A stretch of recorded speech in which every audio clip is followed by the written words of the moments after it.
జనగామ జిల్లా కేంద్రంలోని గాయత్రి గార్డెన్స్ లో ఏర్పాటు చేసిన క్రిస్మస్ వేడుకల కార్యక్రమాన్ని ముఖ్య అతిథిగా జనగామ జిల్లా కాంగ్రెస్ పార్టీ అధ్యక్షులు నియోజకవర్గ కాంగ్రెస్ పార్టీ ఇన్ఛార్జ్ కొమ్మూరు ప్రతాప్ రెడ్డి హాజరై వేడుకలను ఘనంగా నిర్వహించారు. అనంతరం క్రిస్టియన్ మత పెద్దలు, పాస్టర్లు పేదలకు దుస్తులను పంపిణీ చేయగా కొమ్మూరి ప్రతాప్ రెడ్డి మాట్లాడుతూ మత సామరస్యం, శాంతి వెళ్లి విరియాలన్నారు. అలాగే క్రైస్తవుల అభివృద్ధికి, అభ్యున్నతికి కృషి చేస్తామని తెలిపారు.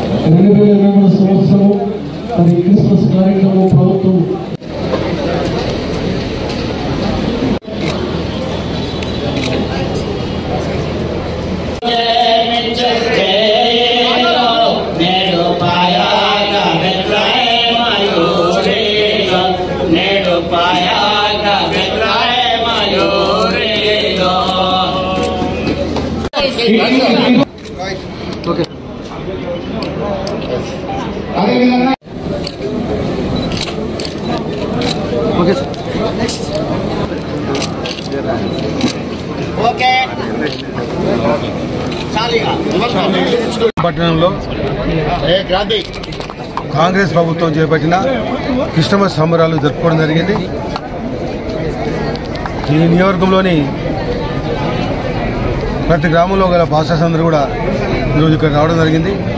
వారికి ప్రభుత్వం ఇచ్చినటువంటి కానుకలు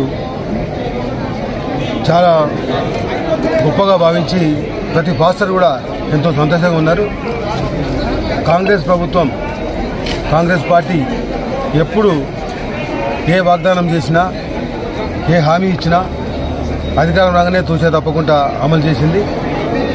దానిలో భాగంగానే ఈరోజు క్రిస్మస్ గౌరవ పాస్టర్లందరూ కూడా సన్మానించడం జరిగింది. క్రిస్మస్ పాస్టర్లందరికీ క్రిస్మస్ శుభాకాంక్షలు తెలియజేస్తున్నాం. అదేవిధంగా కొద్ది రోజులు అయితే నూతన సంవత్సరం వస్తుంది. మన జనగామ నియోజక ప్రజలకు, జనగామ జిల్లా ప్రజలకు, తెలంగాణ ప్రజలకు అందరికీ కూడా నూతన సంవత్సర శుభాకాంక్షలు కూడా ఈరోజు మీ ద్వారా తెలియజేస్తున్నాం. ముఖ్యమంత్రి గారు క్లియర్గా చెప్పడం జరిగింది. 119 నియోజకవర్గాల్లో ప్రభుత్వం, కాంగ్రెస్ ప్రభుత్వం ఏ అధికారికంగా